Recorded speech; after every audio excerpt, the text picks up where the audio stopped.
여러분 4,500원짜리 파인애플 꼬치를 어떻게 생각하세요? 가격만 따져봐도 너무 비쌉니다. 게다가 평소 파인애플은 따뜻한 피자 위에 놓인 것만 먹던 저로서는 도저히 납득하기 힘든 상황이었죠. 이게 4,500원? 물론 이 모든 것은 이미 예견된 일이긴 합니다. 파인애플의 특성상 설탕 코팅이 금방 녹아요. 고려하시고 주문해주세요. 네, 맞습니다. 토마토, 샤인머스켓, 귤, 블랙사파이어, 포도는 모두 한꺼풀의 껍질 위에 설탕 코팅이 되어 있습니다. 그렇지만 파인애플, 망할, 파인애플만은 그렇지 않죠. 탕후루 하면 뭔가요? 영롱하면서도 바삭한 식감과 함께 과일이 어우러지는 바로 그것입니다. 탕후루의 본질은 바로 얇은 설탕 코팅에 있죠. 궁금해지기 시작합니다. 어떻게 하면 이 파인애플이 설탕 코팅을 녹이지 않고 오랜 시간을 버틸 수 있을까? 이 문제는 어떻게 해결할 수 있지? 그때 제 머리를 스치는 책이 하나 있었습니다. 이 책의 소제목이 보이시나요? 천재들의 생각을 훔칠 단 하나의 방법. 이제 이 책을 활용해 저는 파인애플 탕후루를 뜯어 고쳐볼 겁니다. 다음 논문은 스탠퍼드 대학교의 인지언어학자들이 우리의 생각과 추론 과정에 은유가 어떤 영향을 끼치는지에 대한 연구 논문입니다. 이 연구는 참가자들에게 범죄에 대해 질병과 맹수로 각기 다르게 묘사한 두 가지의 설문지를 제공했습니다. 그 후 이렇게 물었죠. 범죄를 줄이기 위해 어떤 노력을 해야 할까요? 결과는 범죄를 어떻게 묘사하냐에 따라 달라졌습니다. 범죄를 질병으로 묘사했을 땐 해결책으로 빈곤 건절 등의 예방에 대해 답변했고, 맹수로 묘사했을 땐 범죄자의 검거와 처벌 강화 등의 적극적인 대응에 초점이 맞춰졌죠. 또한 이는 심지어 단어 하나만 다른 설문지에서도 같은 결과를 냈습니다. 따라서 이 실험의 결론은 이렇습니다. 어떤 대상을 묘사하는 은유적 표현은 우리의 사고방식과 추론에 영향을 미친다. 근데 이게 과연 파인애플 탕후루랑 무슨 관련이 있을까요? 다들 이런 경험 있으실 겁니다. 책상 위에서 떨어뜨린 물건을 아무리 찾아도 찾을 수 없다가 앉은 자리에서 벗어나 조금만 떨어져 보면 그 물건을 쉽게 찾는 경험 말이죠. 즉, 다른 자리, 다른 시각에서 문제를 바라봤고 기존의 시각으로는 해결할 수 없었던 문제를 쉽게 해결할 수 있었던 겁니다.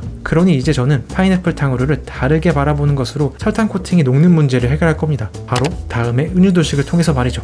우리는 먼저 대상의 본질을 명확히 해야 합니다. 탕후루의 본질은 앞서 말했듯 설탕 코팅이 있습니다. 설탕 코팅이 없다면 바삭한 식감도 없고 맛도 현저히 떨어지는 비싼 과일 꼬치일 뿐이죠. 따라서 은유도식은 이렇게 채워집니다. 탕후루, 설탕 코팅, 보조관념, 창의. 다음으로 문제는 무엇일까요? 우리는 보통 패턴이 깨어지는 그 순간 문제를 인식합니다. 이제까지 잘 되던 드라이기가 갑자기 잘 되지 않을 때, 다른 과일과 다르게 설탕 코팅이 녹은 4,500원짜리 파인애플 꼬치를 마주했을 때와 같이 말이죠. 파인애플 탕후루의 문제는 다른 과일과 다르게 과육이 직접적으로 코팅이 닿는다는 것입니다. 이것이 문제이죠. 자, 여기서 바로 은유적 표현이 필요합니다. 그럼 탕후루의 본질과 닮은 겉바소촉한 것은 무엇이 있을까요? 바로 떠오르는 건 전이나 교자만두 같은 것들이 떠오릅니다. 탕후루는 만두처럼 한꺼풀에 다른 재질이 입고 있고, 전처럼 수분이 너무 많으면 곤란하죠. 만두나 전은 약 3가지 방식으로 재료의 수분 문제를 해결합니다. 첫 번째, 얼린 재료를 사용하거나, 두 번째, 물기를 제거하기 위해 저분가루를 묻히거나, 마지막으로 세 번째, 만두처럼 한꺼풀의 반죽을 통해 수분을 가두는 식이죠. 다음 3가지 방식 중 일단 첫 번째 방식은 제외하기로 합니다. 얼린 재료는 더 바삭할지 모르겠지만 수분이 적어서 겉바소촉이라는 본질을 흐르기 때문이죠. 그래서 나머지 2가지 방식을 탕후루에 적용해본다면 전부는 슈가 파우더로, 만두피는 라이스 페이퍼로 대체해 실험해볼 수 있을 것 같습니다. 이것을 은유도식으로 정리하면 이렇게 됩니다. 탕후루, 설탕 코팅, 만두나 전, 라이스 페이퍼, 슈가 파우더. 여기서 한 가지 짚고 넘어가자면 원관념과 보조관념 사이의 유사성이 높을수록 더 설득력이 있고 비유사성이 클수록 더 창의적일 수 있습니다. 탕후루와 전, 만두는 서로 다른 조리법을 가지고 있지만 크게 보면 모두 하나의 요리입니다. 따라서 이 방식은 비유사성보다는 유사성에 더 초점을 맞춘 실용적인 방식이라고 할 수 있겠죠. 자, 그럼 이제는 실험의 시간입니다.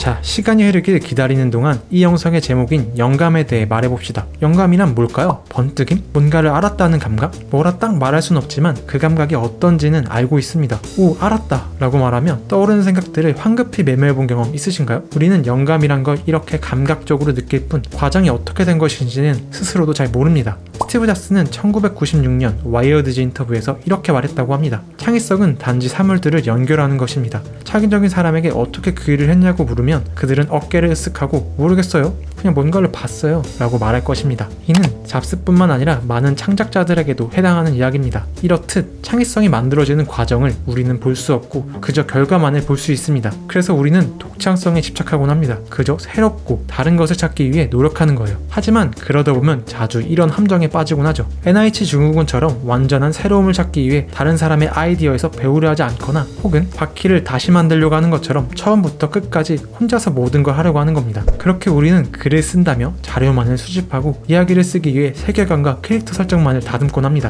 이것은 마치 김치찌개를 끓이기 위해 배추 농사부터 시작하는 것과 마찬가지죠. 그러니 어쩌면 우리의 새로움, 영감이란 독창성을 추구하는 것만이 아닌 새로운 대상을 연결짓는 운율적 사고가 더 중요할 수 있습니다. 우리는 대상을 설명할 때 자연스럽게 비유하곤 합니다. 말로 표현하기 힘든 느낌을 다른 것이 가진 속성을 통해 간접적으로 느낄 수 있게 만들어주죠. 앞서 잡스는 창의성은 대상을 연결하는 것이고 창의적인 사람들은 뭔가를 봤다고 말했습니다. 그가 말한 연결이 바로 운율적 사고라고 할 수 있습니다. 비유라는 운율적 표현을 통해 음식을 설명하듯 창의적인 사람들은 대상의 본질을 순간적으로 이해하고 그것을 자신이 가지고 있던 어떤 이미지와 연결지었습니다. 그렇게 서로 통하는 본질을 통해 두 대상은 결합될 수 있었고 그것은 우리의 머리에서 운율적 표현으로 남는 것이죠. 여기서 창의성을 결정하는 건 얼마나 멀리에서 가져오느냐, 즉 얼마나 비유사성을 가질 수 있느냐입니다. 아재 개그와 같이 오리가 얼면 언덕과 같은 동음이어를 사용하는 것들도 어느 정도 창의성을 가지겠지만 모기의 침에서 무통주사를 만든 것만큼 창의적이지는 않습니다. 우리를 고통스럽게 하는 모기이지만 막상 파고들 때는 고통스럽지 않다는 것에서 착안한 대단한 발견이죠. 이처럼 대상이 쉽게 연관되어지지 않지만 어떤 연관을 가지고 있다는 것을 깨달았을 때 우리는 삘이 왔다고 느끼고 영감을 찾습니다. 그러니까 우리는 이제 영감을 이렇게 말할 수 있습니다. 무의식적인 차원에서의 운적 사고를 통한 이미지의 자연스러운 구축. 그들이 천재라고 불리는 이유는 이러한 예민한 감각에 있습니다. 쉽게 붙을 수 없는 두 대상의 본질을 순간적으로 파악하고 하나로 연결지어 새로운 것을 탄생시키죠. 그것도 무의식적으로 말이죠. 여기에서 다시 시작점으로 돌아가 봅시다. 우리가 그들처럼 되기 위해선 어떻게 해야 할까요? 답은 간단합니다. 바로 그들처럼 생각하면 되는 겁니다. 달리기를 잘하려면 그저 매일 꾸준히 달려야 하는 것처럼 말이죠. 즉 제가 앞서 파인애플 탕후루를 은유도식으로 정리했듯 우리가 가진 문제나 생각들을 은유적 표현으로 만드는 것을 통해 은유적 사고를 연습하는 것입니다. 물론 세상을 바꿀 뛰어난 발상은 쉽게 찾아오지 않겠지만 우리가 할 수 있는 만큼은 해낼 수 있을 겁니다. 조금씩 옆으로 건너가 멀리 나아가는 것이죠. 또 다행스럽게도 우리에게는 엄청난 창의성이 꼭 필요하지 않을 수 있습니다. 다음 사례들은 참신하고 기발한 아이디어일수록 사람들에게 거부당할 확률이 높다고 하죠. 더욱이 영화 300, 저스티스 리그의 감독을 맡은 잭 스나이더 등 창작자 및 예술가 50여 명을 인터뷰한 메이커스랩은 창작이란 만들면서 알아가는 과정이라는 결론을 내놓습니다. 이처럼 창의성이란 평범함에서 시작하여 조금씩 바꿔나가는 실행의 단계에서도 분명 찾을 수 있습니다. 따라서 우리가 보다 창의적이기 위해선 모순적이게도 우선 평범함에서 시작해야 합니다. 물론 이 말은 선뜻 받아들이기 쉽지 않습니다. 그야말로 모순덩어리이자 수수께끼이죠. 하지만 이것이야말로 은유적 사고의 힘입니다. 느슨한 그것은 현실의 한계를 뛰어넘는 모순성을 담아낼 수 있게 해주죠. 우리는 이처럼 모순성을 받아들이며 장점은 취하는 동시에 단점을 줄이며 한계를 극복해왔습니다.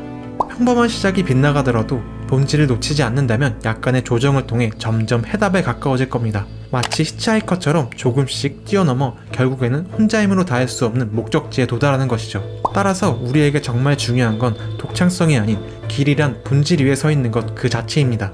할 수 있는 평범한 반복, 새롭고 독창적인 것을 찾는 게 아닌 단지 지금 여기에서 은유적 표현을 통해 문제를 새롭게 바라보는 반복을 하다 보면 영감이라는 번뜩 있는 아이디어는 자연스럽게 만나게 될 겁니다. 평범하면서도 평범하지 않은 태도, 창의적이면서도 창의적이지 않은 이 태도를 통해 우리는 모순성을 받아들일 수 있고 현실이라면 함께 할 수 없는 것들을 한데 엮을 수 있는 힘을 가질 수 있을 겁니다. 지금 여기 나의 문제에서 시작해 평범한 반복으로 영감을 만나고 창의성을 발휘할 수 있는 것, 이것이야말로 우리가 창의적일 수 있는 가장 간단한 방법이 아닐까요?